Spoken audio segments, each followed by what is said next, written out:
o ensino é um processo complicado, isto é, tem várias facetas. E a parte que eu considero mais importante é talvez não aquilo que eu ensino, mas nós devemos avaliar talvez mais aquilo que nós conseguimos que os alunos aprendam, alunos que são as pessoas que estão à nossa frente. Portanto, a nossa capacidade de transmitir uma mensagem e dos alunos aprenderem essa mensagem e interiorizarem, de tal maneira que consideram isso, a passar aquela informação que a princípio eles não conheciam, passar a enquadrar na sua vida e passarem a considerar, ao a interiorizarem, passam a considerar trivial e, portanto, quase nem notam. Eu creio que esse é o maior desafio. Portanto, não tanto o ensinar, mas fazer com que os alunos aprendam. Ora, é claro que isso tem várias facetas e tem vários pontos e tem várias etapas e creio que é importante percebermos dessas várias etapas para conseguirmos atingir o nosso objetivo. Eu sou investigadora e sou também professora, tenho essas duas componentes, não é, da minha vida. O ensino vem um pouco, talvez em paralelo, umas vezes em perpendicular, mas vem muito em paralelo, ou seja, nós aprendemos e depois também gostamos de transmitir esses conhecimentos e fazemos os possíveis ou pelo menos eu faço os possíveis para que esses conhecimentos consigam chegar aos alunos. O que é que motiva? Precisamente o desafio que é que os alunos, que essa informação passe e chegue aos alunos, que eles apreendam num processo dinâmico, que no nosso caso demora cerca de um semestre. Portanto, nós sabemos que temos um prazo muito curto para cumprir um objetivo. E prazo esse que entra ao mesmo tempo em competição com outros colegas, para os quais esse semestre também é muito importante e cada um de nós pensa ou deve pensar que a disciplina que está a ensinar é a mais importante de todas e eu acho que assim é que deve ser. E, portanto, é preciso gerir, e é também um desafio, gerir o nosso tempo, gerir o tempo dos alunos, gerir os objetivos, gerir as competências que os alunos têm, de maneira a chegar ao fim do semestre, conseguirmos perceber que fizemos a diferença, que o semestre fez a diferença e que o que nós ensinamos vai fazer a diferença para o futuro. Porque é um prazo muito curto e os objetivos são a longo prazo, em princípio a vida toda. E isso é um desafio que vale a pena.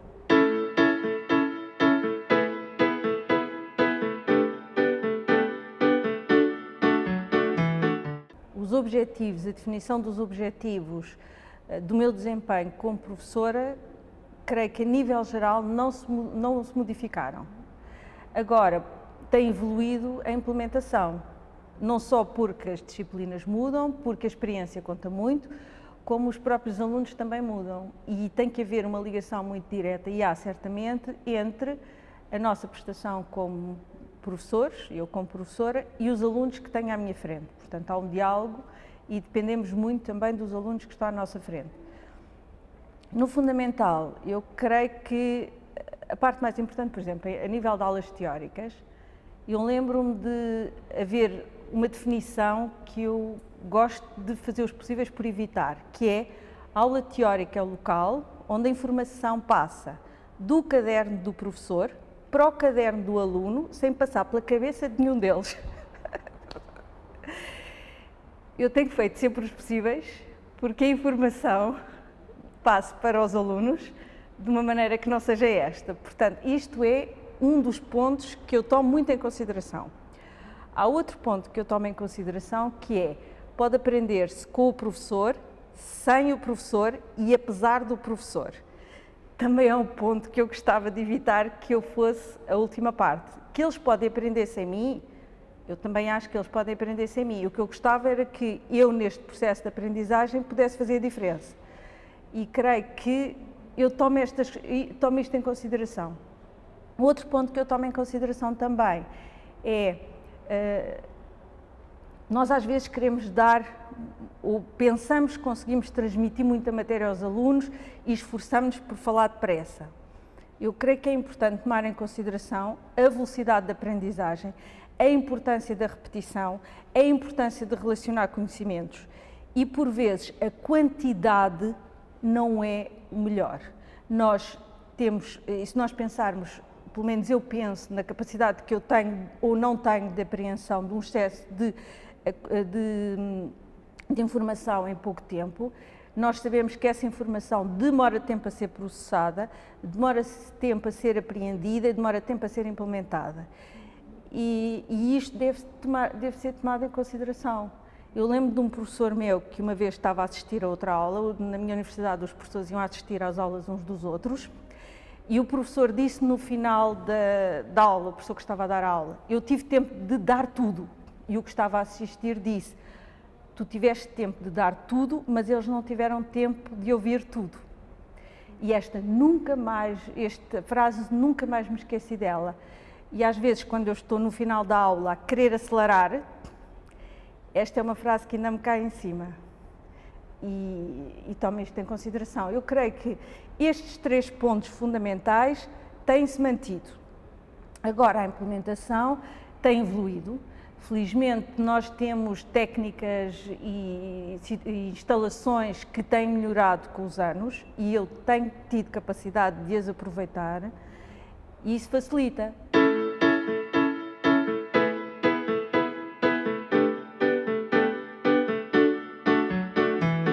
Eu creio que a calendarização da matéria é muito importante.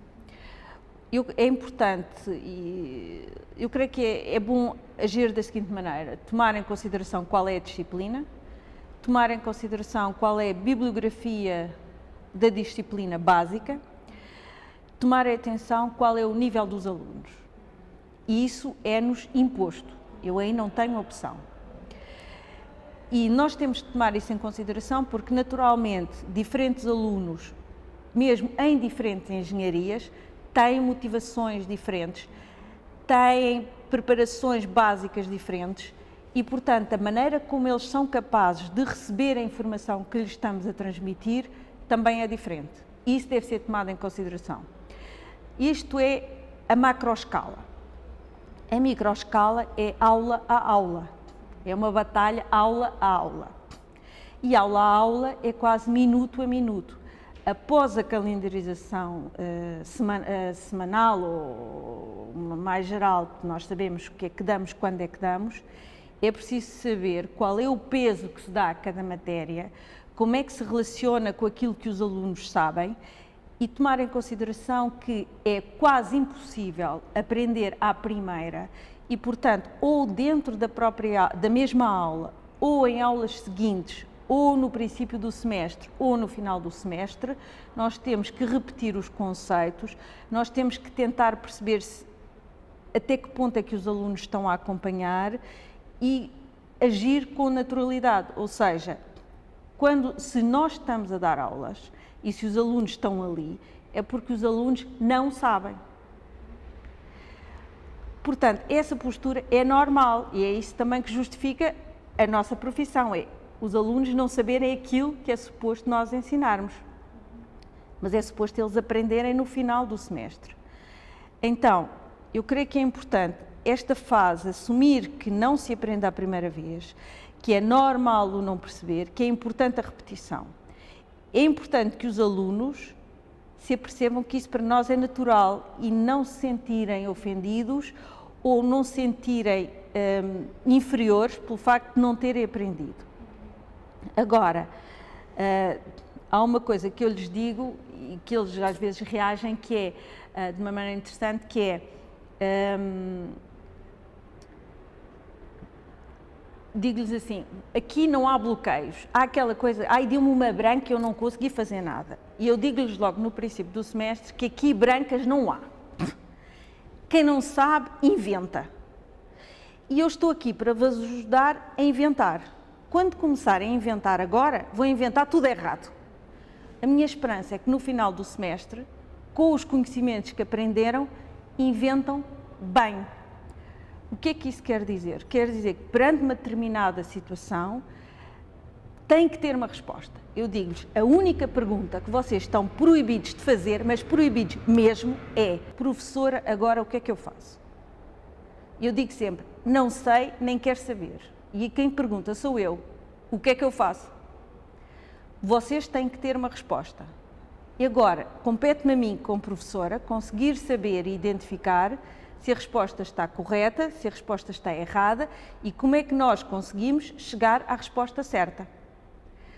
Essa é a fase da aprendizagem e é preciso que os alunos percebam que isso faz parte da aprendizagem, sem receio de estarem a fazer errado, sem receio de terem feito um comentário errado. Agora, é claro que os alunos também têm, enfim, alguma vergonha e não dizem disparates a toda a hora e podem ter vergonha de entrar em contacto comigo, a tirar as dúvidas.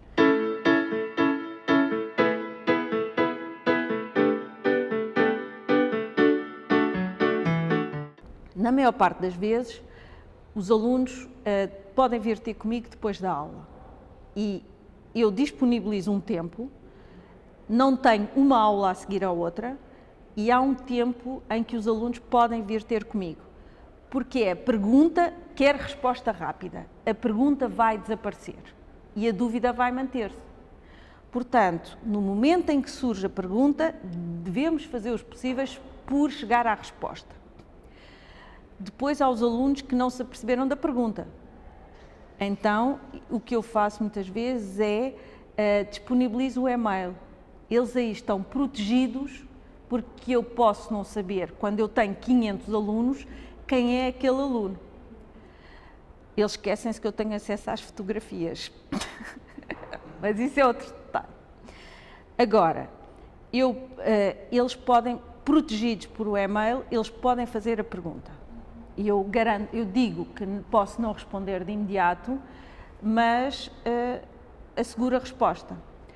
Portanto, isto creio que é um mecanismo também interessante, sobretudo, permite que eles coloquem a pergunta no momento em que a têm, sem esperar, porque a pergunta, mais uma vez, ou é colocada de imediato, ou a pergunta passa.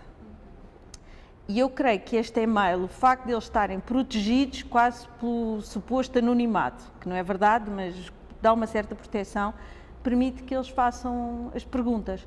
Se a pergunta for importante ou for uma chamada de atenção importante, eu posso responder depois na aula, não preciso de referir quem perguntou, mas digo, colocou-se esta pergunta assim assim e a resposta é, ou a minha sugestão é, e logo vemos como é que evolui. De alguma maneira eu faço uma adaptação ao ritmo dos alunos. Nem sempre funciona aulas de dúvidas das 5 às 7. Se bem que elas têm que estar marcadas, porque nós temos essa obrigatoriedade, mas as aulas de dúvidas são muito adaptadas ao calendário dos alunos. Há alturas em que eles não vão estudar porque têm outras prioridades, mas há algumas alturas em que eles vão estudar mais a matéria que eu lhes estou a ensinar.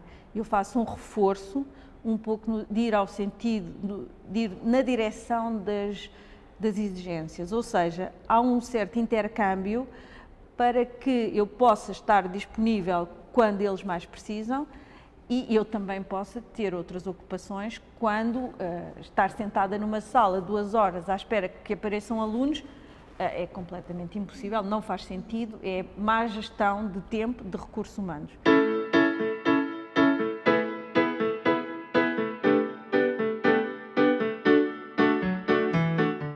A organização do ensino na unidade curricular tem vários aspectos.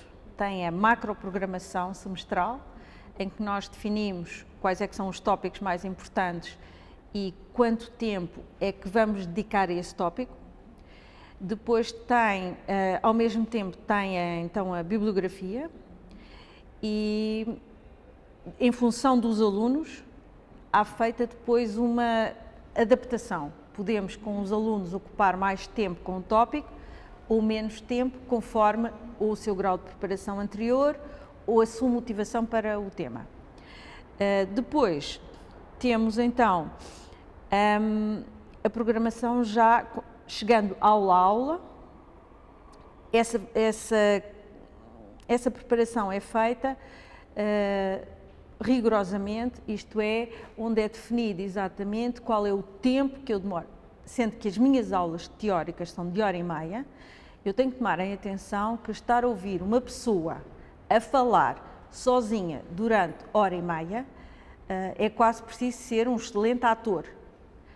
e não é propriamente a minha profissão. Portanto, eu tenho que arranjar uma conversa e um entusiasmo que dure 1h30, sendo que os alunos já vieram de outras aulas, na maior parte dos casos, e terão outras aulas a seguir e têm outras preocupações.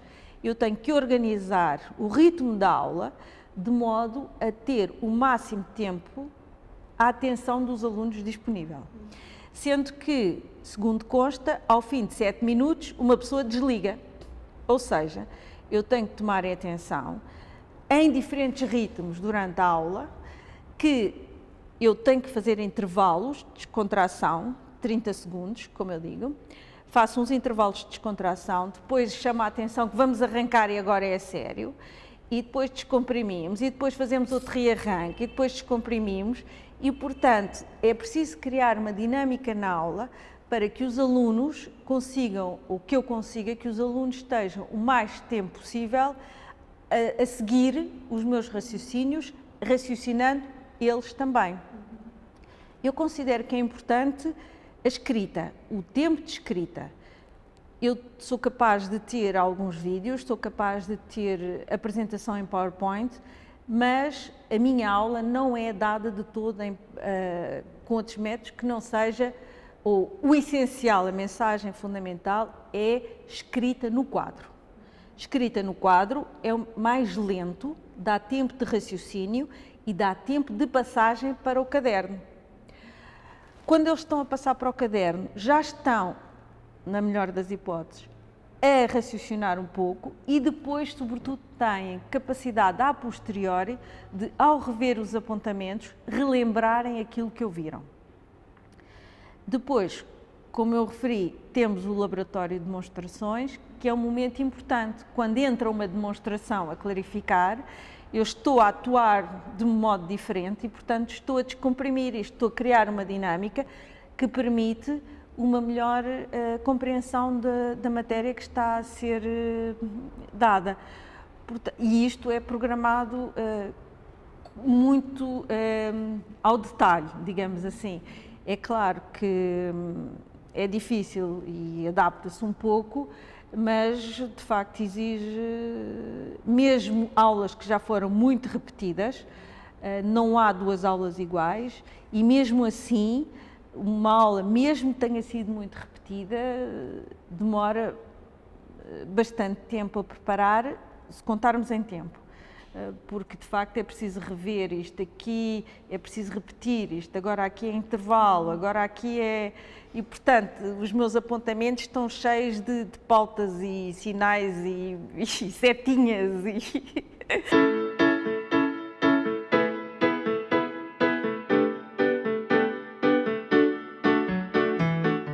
Somos professores e investigadores e por vezes temos responsabilidades a nível de gestão, de coordenação, seja o que for. Ora, eu estou convencida que a parte de investigação ajuda-nos também no ensino. E porquê? Primeiro porque a investigação que nós estamos a fazer é geralmente uma investigação de ponta. Isto é, temos acesso às últimas novidades científicas que os alunos gostam de ouvir, gostam de saber e, sobretudo, gostam de saber quando nós dizemos, olha, fizemos isto, olha, conseguimos isto, olha, o nosso grupo fez, olha... Portanto, fazer uma ligação às descobertas científicas com aquilo que nós estamos a querer dizer, geralmente é bem recebido pelos alunos. E é claro que temos um certo orgulho quando há coisas que nós fizemos, resultados que nós obtivemos e transmitimos isso aos alunos, fazemos naturalmente com um certo orgulho que não faço muita modéstia em esconder, porque de facto quando o trabalho é a sério, foi conseguido a sério, podemos partilhar e eles recebem bem. Portanto, eu creio que de alguma maneira o facto de nós fazermos investigação ajuda no ensino, como talvez que os alunos nos deem mais credibilidade, ou seja, dessa maneira estão mais receptivos às outras mensagens que nós também queremos transmitir.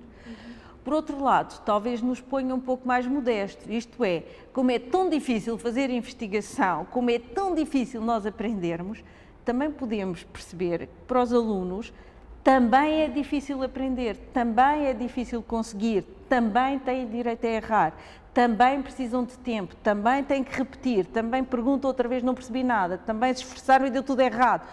Portanto, admitirmos que os alunos, se calhar, também têm as nossas dificuldades, se calhar ajuda-nos a percebermos quais é que são os diferentes processos de aprendizagem, que esses processos de aprendizagem são normais, são naturais e que às vezes só ao fim de muito tempo é que nós, afinal de contas, percebemos para que é que isto interessa. E isto é um processo dinâmico e é preciso ser respeitado porque é a nossa maneira de aprender todos. E talvez o facto de fazer a investigação ajude nessa parte. É claro que há umas vezes conseguimos fazer mais investigação, outras vezes ensinamos mais e a investigação fica mais de parte, outras vezes é a gestão que toma a prioridade e depois agora é tentar resolver, tentar encontrar o equilíbrio o melhor possível dentro das capacidades, sabendo que às vezes, e isso é importante, assumir que às vezes não consigo fazer melhor, se há alguém que faz melhor, faz.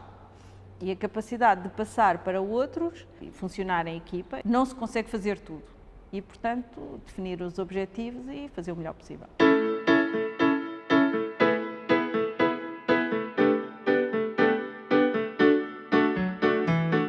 Eu creio que os alunos, de alguma maneira, reconhecem o esforço.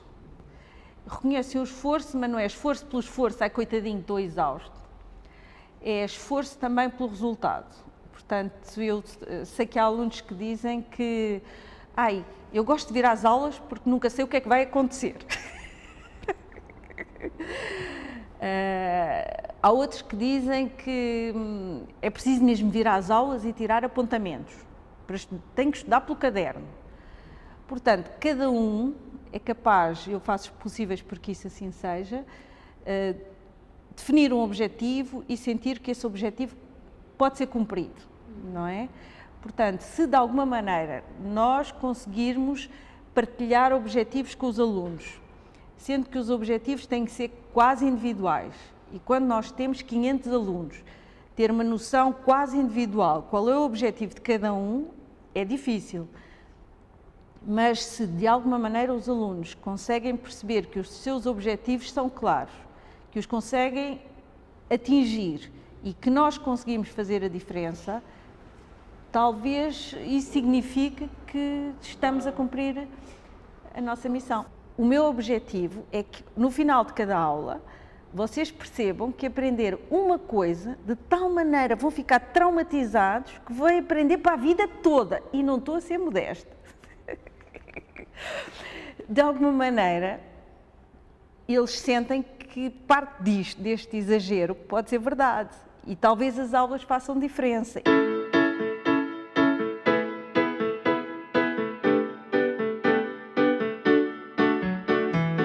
Do que eu notei que é mais difícil conseguir gerir e que tem um impacto negativo na aprendizagem é a velocidade com que se fala e a quantidade de informação que nós queremos e pensamos que conseguimos transmitir por aula. A dificuldade que por vezes há em transmitir aos alunos os objetivos fundamentais da disciplina. A dificuldade que pode haver em transmitir aos alunos, de maneira a que eles percebam quais são os pontos fundamentais, os alicerces daquela disciplina.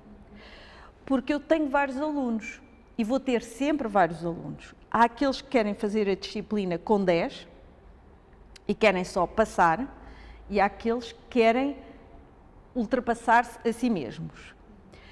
E eu tenho que respeitar estas prioridades que cada um deles estabelece.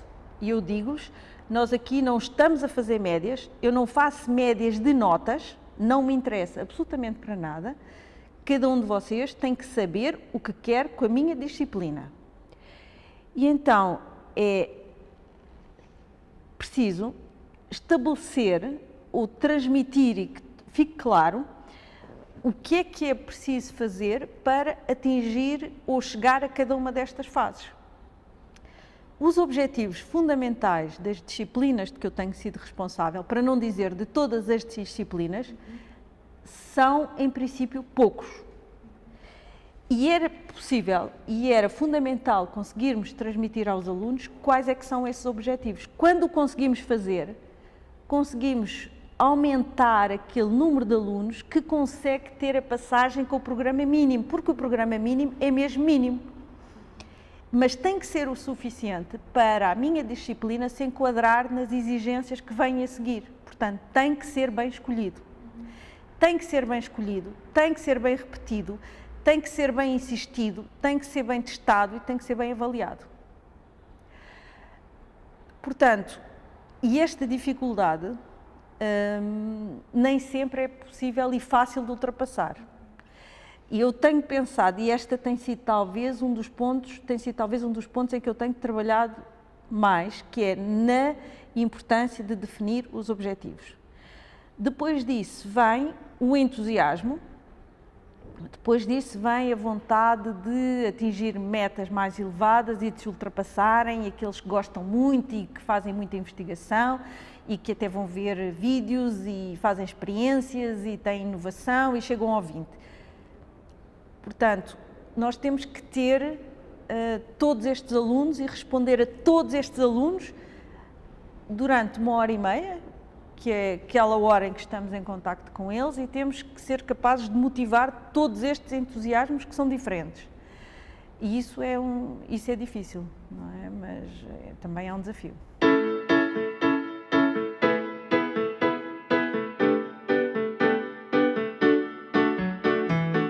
A avaliação é importante, primeiro, porque somos obrigados a avaliar, e depois porque é importante também para os alunos, que é um momento de reflexão e que eles de facto estudam mais e concentram-se mais. A avaliação tem diferentes fases e pode-se fazer a avaliação ou por testes ao longo do semestre ou então por exame final. Eu considero que é importante a data da avaliação. É importante a data da avaliação e a hora da avaliação. A competência para responder a um exame escrito de 1h30 ou 2 horas, às 8 da manhã, às 11, às 3 da tarde, às 5 ou às 7, não é o mesmo. E nós devíamos ser capazes de tomar em consideração de que este ponto é de facto importante e o que é que os alunos fizeram antes da avaliação. Por exemplo, digo-lhe já que eu, se tiver um exame numa fase em que há ou campeonatos mundiais de futebol ou de não sei o quê, eu não marco um exame no dia a seguir a um jogo. Portanto, eu vou logo ver quais é que podem ser as perturbações para uma avaliação, para escolher as datas da avaliação de maneira a que não sejam perturbados por acontecimentos exteriores, para que os alunos possam ter tempo de reflexão, tempo de concentração e tempo dedicado à elaboração da prova que vão ser submetidos. Eu tomo isso em consideração muito sério. Depois, outro ponto que é o que é que vai ser a avaliação? Os alunos não devem ser surpreendidos com a avaliação, com o conteúdo. Os meus exames são escritos. Os alunos devem ter uma percepção correta de qual é o grau de dificuldade, qual é o tipo de perguntas, qual é o tipo de exercícios. Como é que nós fazemos isto? Durante o semestre, de facto, damos exercícios resolvidos e alguns repetimos a resolução nas aulas práticas, para haver uma repetição ou seja, haver uma abordagem de maneira diferente dos mesmos temas. E devemos mostrar, mais uma vez, quais é que são os tópicos mais importantes. Debater, insistir, de maneira a que haja tempo para pensar e para interiorizar. Depois, na avaliação propriamente dita, no exame, nitidamente está escalonado, deve haver uma parte básica fundamental que corresponde aos objetivos, ao programa mínimo da cadeira que os alunos devem perceber qual é, e isso deve estar avaliado. Porque eu devo conseguir, isto exige trabalho, eu devo conseguir colocar as perguntas de tal maneira e a cotação das perguntas de tal maneira que corresponda ao programa mínimo, ao programa médio e ao programa máximo dos máximos. Sendo que os alunos, quando têm o enunciado à frente, pela cotação, eles já conseguem saber o que é esperado deles. E eu creio que isso é muito importante para o sucesso de uma prova de avaliação. Antes de estarem definidos os objetivos corresponderem às expectativas e depois o resultado corresponder também àquilo que eles sabem. Se preparou e se conseguiu pensar, tem uma nota, pode chegar ao 20. Se tentou ver ali uma coisa rapidamente só para ver se dá, não dá. É muito fácil. E é para não dar. Se não estudou, é mesmo para chumbar, tem mesmo que chumbar. Portanto, o objetivo é que isso não aconteça.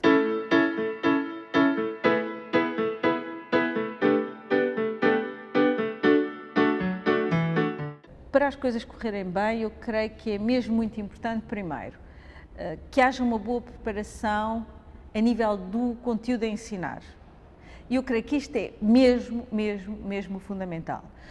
Porque agora há muitas tecnologias que nós podemos pôr filmes e muita animação, mas podemos chegar ao limite, como há pessoas que já estão a referir, que nós podemos ensinar muito bem coisas completamente erradas. Portanto, eu creio que é preciso chamar a atenção que, de facto, a preparação científica, no meu caso, portanto, no caso de professores de Física, ou seja, o conteúdo que está a ensinar tem que estar bem sabido, bem trabalhado, bem processado. Isto, quer dizer, para se começar sequer, ou para se pensar sequer em dar, seja o que for, não é? Depois, há a questão de uma matéria que é preciso ensinar. É preciso conseguir definir, antes de começar o semestre, qual é que é o programa mínimo, quais é que são os objetivos e definir muito bem a calendarização, sendo que essa calendarização tem que estar adaptada às outras exigências no mesmo semestre, a nível de peso horário da minha disciplina em relação às outras, aos objetivos dos alunos. O que é que os alunos querem, o que é que eu posso oferecer. Portanto, haver uma boa ligação entre a minha disciplina e o plano curricular dos alunos. Portanto, isto é uma questão de programação. Depois, é nitidamente a questão de o que é que se deve fazer em frente aos alunos, não é? É preciso ter a modéstia de assumir que nem sempre vamos estar a 100%, mas que devemos esforçar-nos para isso. E isso o improviso é completamente impossível numa situação destas. A calendarização, a preparação da aula, como eu referi, deve ser quase minuto a minuto. Eu creio que a parte mais importante, logo para começar, é a pessoa deve estar a par ou dominar o melhor possível a matéria que vai ensinar. Deve estar dentro dessa unidade curricular e deve identificar-se, não formalmente, mas pessoalmente, com o conteúdo da matéria que vai dar. Deve gostar dessa matéria. Depois, deve preparar muito bem a calendarização a nível de semestre, conseguindo identificar quais são os tópicos mais importantes. E, se possível, quando está a fazer, deve considerar muito seriamente a repetição do mesmo tópico ou o rever o mesmo tópico, chamada de atenção a tópicos anteriores, que já foram dados anteriormente. Portanto, isto a nível de programação a larga escala. Depois, a nível de concretização, deve ser dado muito claramente a bibliografia aos alunos, que eles devem ter capacidade de aceder. Portanto, não devem ser dados livros ou referências exóticas que os alunos não têm capacidade de lhes chegar. E a nível da preparação das aulas, a aula deve ser preparada muito meticulosamente nos seus 90 minutos, se for o caso. No meu caso, são aulas de 1h30, tomando em consideração quais é que são os pontos mais importantes da aula, quais é que são os intervalos, quais é que são os recomeços, quais é que são outra vez os pontos mais importantes, a capacidade de relacionar com aulas anteriores, deixar a mensagem para as aulas futuras. E durante este processo da aula é interessante ou é desejável chamar a atenção para acontecimentos ou experiências da vida que possam fazer ligação ou ser explicadas com a matéria que nós estamos a abordar na aula. Portanto, haver uma ligação do conteúdo que nós estamos a dar com a sociedade e da sociedade com aquilo que nós estamos a dar. Eu posso dizer, por exemplo, e creio que funciona, que é, por exemplo, há uma matéria que é momentos de forças, equilíbrios. Eu costumo perguntar se há judocas na sala, ou alguém que pratique artes marciais. Geralmente há um ou outro. Então eu peço para vir ter comigo e depois eu digo assim, prepare-se para me atacar.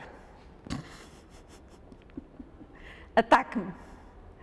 Ora, houve um aluno que uma vez disse-me, professora, não. Bom, o que é que isto quer dizer?